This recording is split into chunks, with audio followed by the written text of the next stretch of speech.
ये ऑडी की Q5 है और ये गाड़ी में ना झटके का प्रॉब्लम था, तो उसके लिए ना इसका गियर बॉक्स उतारे हैं। तो उसका जो गियर बॉक्स में था, मतलब सेकंड गियर चलता था, उसके बाद फिर कभी कभी पी में भी गाड़ी ड्राइव होती थी।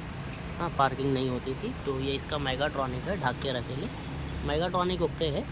जो इसमें प्रॉब्लम है ना वो गियर में है, और गियर में या फिर इसका क्लच ड्रम में प्रॉब्लम है। तो उसके लिए अभी खोल रहे हैं और खोल के देखेंगे क्लच ड्रम का प्रॉब्लम है या गियर सेलेक्टर लीवर का प्रॉब्लम है, क्योंकि फोल कोड जो बनता है गियर सेलेक्टर लीवर बनता है और क्लच का बनता है। तो उसके लिए पूरा गियर बॉक्स खोल के चेकिंग करेंगे किधर क्या प्रॉब्लम है। तो फुल वीडियो मेरे